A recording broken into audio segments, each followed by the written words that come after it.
Bonjour à tous. J'aimerais qu'on parle aujourd'hui sur notre identité en Christ. Qui sommes-nous vraiment? Il y a beaucoup peuvent se définir à travers leur métier, à travers leur situation familiale, de leur passion, de leur origine, de leur couleur de la peau, de leur langue, de leur lieu d'habitation, ou bien différentes manières. Beaucoup se disent qu'ils sont rejetés, qu'ils ont raté leur vie, qu'ils ne servent à rien, qu'ils ne savent pas qui ils sont, ou bien leur seul miroir, c'est les yeux des autres. Comment l'autre me voit? Est-ce qu'il me voit comme une personne qui a réussi? Est-ce qu'il me voit comme une personne qui a échoué? Est-ce qu'il me voit beau ou bien il me voit laid? Cela ne doit pas être notre vision. Cela ne doit pas être notre manière de nous définir. Parce que le seul miroir que nous devons avoir, c'est comment Dieu nous voit, comment Dieu nous perçoit. C'est vrai que nous sommes pécheurs dans ce monde-là. C'est vrai que nous sommes imparfaits. Nous avons commis des iniquités, des injustices, des péchés. Nous avons renié Dieu par moments. Nous l'avons oublié. Nous avons offensé nos prochains. Nous avons échoué dans nos obligations quotidiennes, dans ce que nous devons faire ou bien ne pas faire. Nous avons échoué dans nos pensées à les préserver, à avoir des pensées pures. Mais Dieu, à travers tout cela, à travers son grand amour, à travers sa belle justice, il a voulu nous réconcilier. Il a voulu nous racheter à travers Jésus-Christ. Jésus-Christ qui est mort sur la croix pour nos péchés, qui est mort à la croix à notre place, pour que nous puissions être justifiés aujourd'hui devant Dieu. Si nous sommes devant Dieu aujourd'hui, on peut être justifié car on a accepté la crucifixion de la croix, là où nos péchés ont été crucifiés, là où nos péchés sont morts. Alors, à travers plusieurs versets de la parole de Dieu, j'aimerais qu'on voit notre identité. Qui sommes-nous selon Dieu? Quelle est notre identité en Christ aujourd'hui? Sommes-nous selon ce que le monde dit que nous sommes? Sommes-nous comme nous nous voyons aujourd'hui?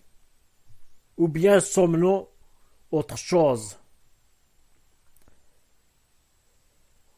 Le premier verset, c'est dans Colossiens, chapitre 3, verset 12. Ainsi donc, comme des élus de Dieu, saints et bien-aimés, revêtez-vous d'entrailles de miséricorde, de bonté, d'humilité, de douceur et de patience. Dieu nous voit comme des élus bien-aimés. Nous voit comme des créations qu'il aime. Nous ne sommes pas un hasard dans ce monde-là. Nous ne sommes pas des personnes dont Dieu doute, ou bien qu'il nous voit comme des résidus, mais nous sommes comme des élus bien-aimés. Dieu nous aime. Nous avons l'un du plus grand amour, qui est celui de Dieu. Peut-être on n'a pas l'amour de ce monde, mais on a l'amour de Dieu. Peut-être les hommes et ce monde-là nous rejettent, mais Dieu ne nous rejette pas. Il nous voit comme des bien-aimés, comme des élus. Il nous voit comme des lumières dans ce monde de ténèbres. Dans Éphésiens chapitre 2, verset 10, il dit « Car nous sommes son ouvrage, ayant été créés en Jésus-Christ pour de bonnes œuvres, que Dieu a préparées d'avance afin que nous les pratiquions. » Nous sommes dans le plan de Dieu dès le début. Oui, aujourd'hui on peut dire que je suis l'ouvrage de Dieu, que nous sommes nés de nouveau en Christ pour faire son œuvre. C'est pour cela que Dieu nous a créés. Parce que pour chacun d'entre nous, même si nous ne le savons pas, même si nous ne le voyons pas, Dieu a un plan parfait pour chacun d'entre nous.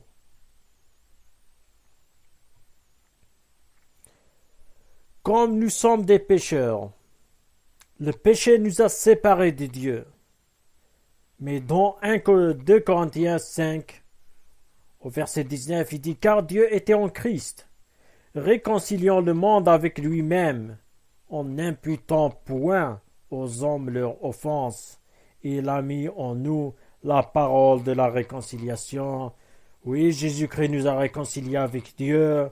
Oui, aujourd'hui, nous sommes réconciliés avec Dieu. Et qui sommes-nous?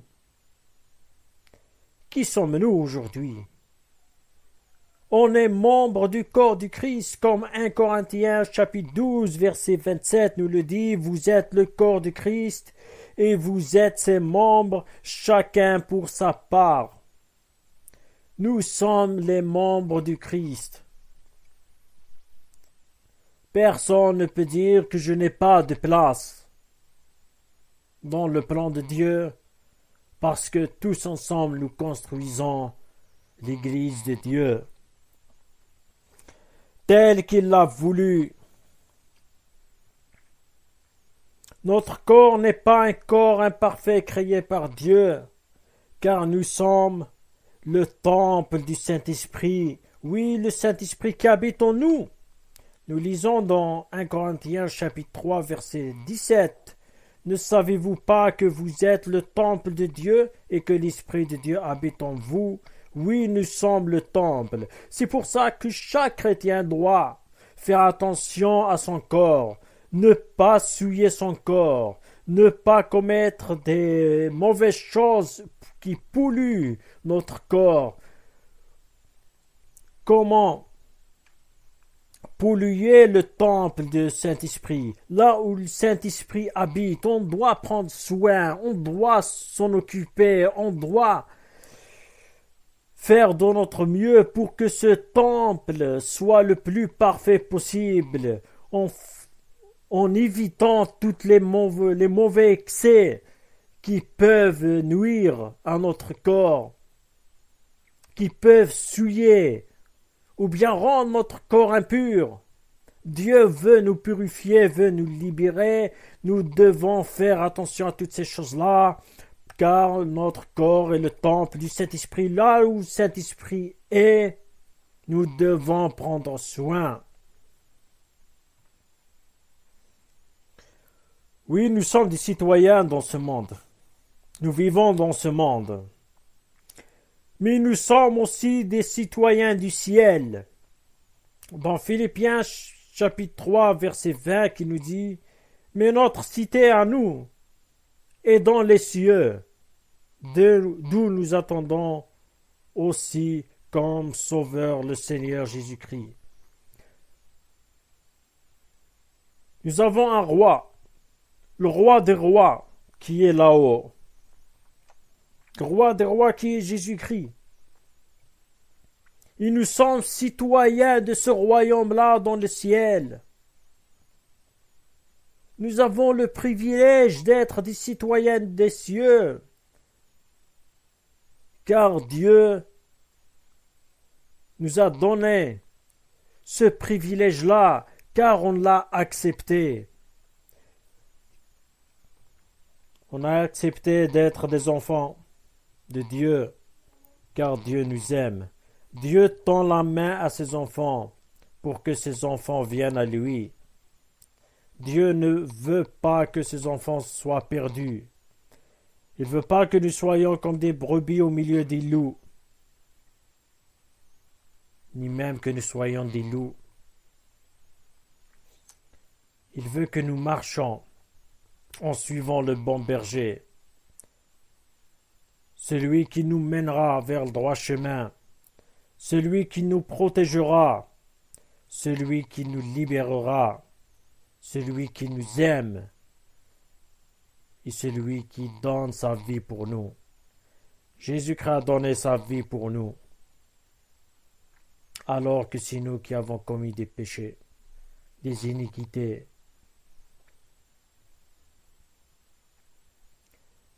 Dans 1 Jean, chapitre 3, versets 1 et 2, « Voyez quel amour le Père nous a témoigné, pour que nous soyons appelés enfants de Dieu.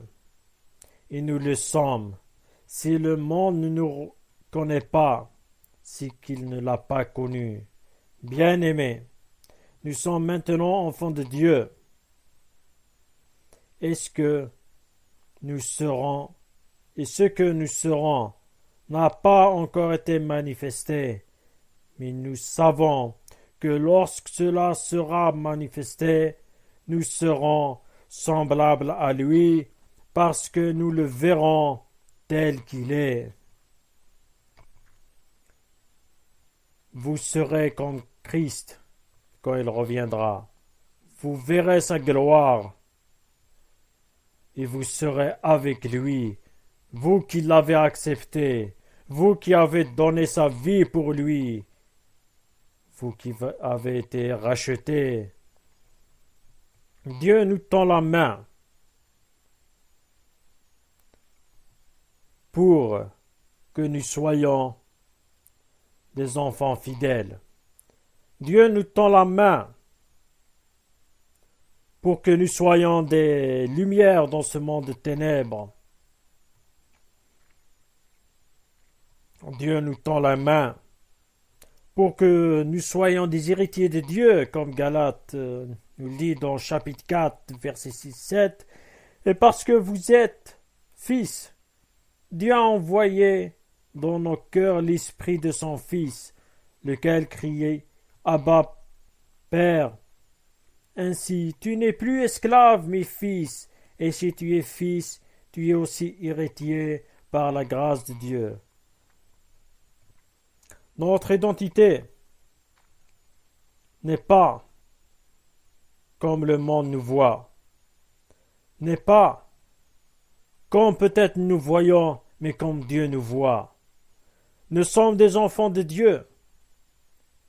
Ils nous sont pardonnés. Nos fautes ont été pardonnées. Car Jésus, il a pris nos péchés sur lui. Il les a portés dans son corps, sur la croix, afin qu'étant morts pour le péché, nous menions une vie juste. Comme c'est écrit dans 1 Pierre, chapitre 2, verset 24. Et par cela, nous sommes des êtres purifiés. Et nous sommes libres. Dieu nous a libérés. Dieu nous a remplis du Saint-Esprit. Et aujourd'hui, vous faites partie de la famille de Dieu. Vous n'êtes pas orphelins, mais vous faites partie de la grande famille de Dieu. Le Dieu, le grand-père, comme nous lisons dans Romains chapitre 8, verset 14, « Et vous n'avez point reçu un esprit de servitude pour être encore sous la crainte, mais vous avez reçu un esprit d'adoption par lequel nous crions « Abba ».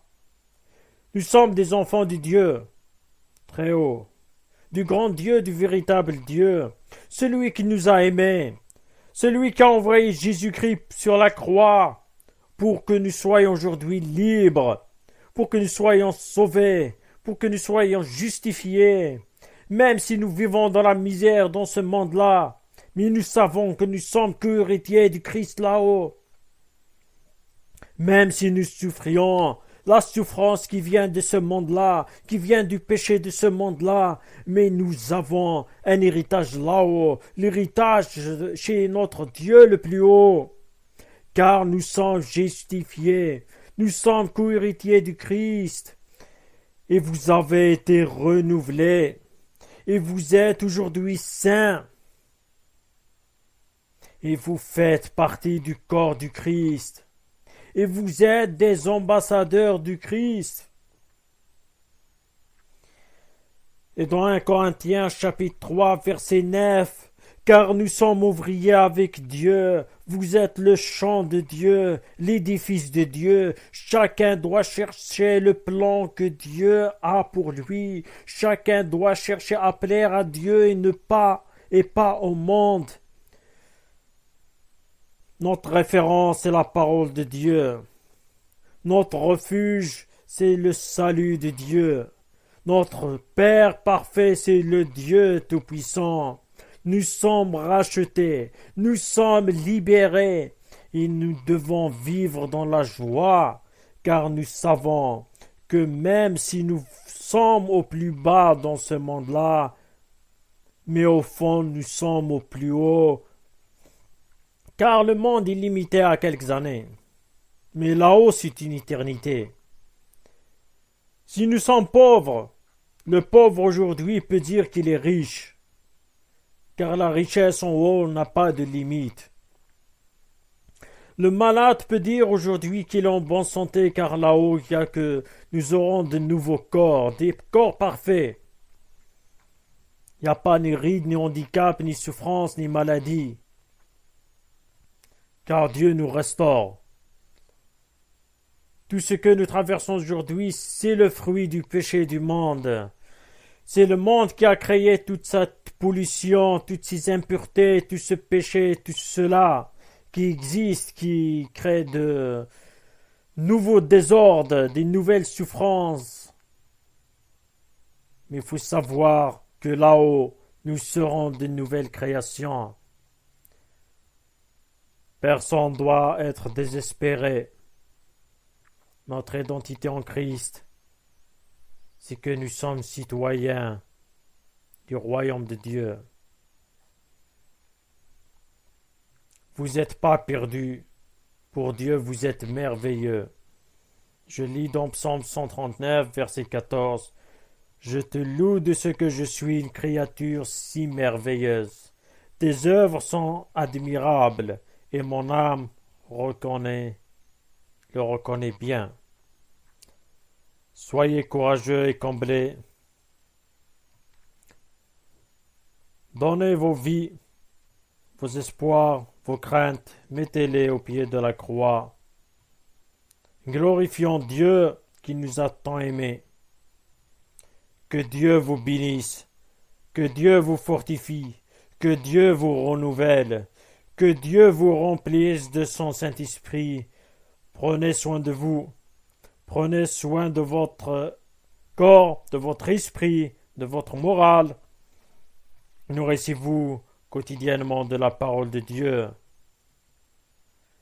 Et soyez fidèles, soyez joyeux, car vous êtes citoyens du royaume de Dieu.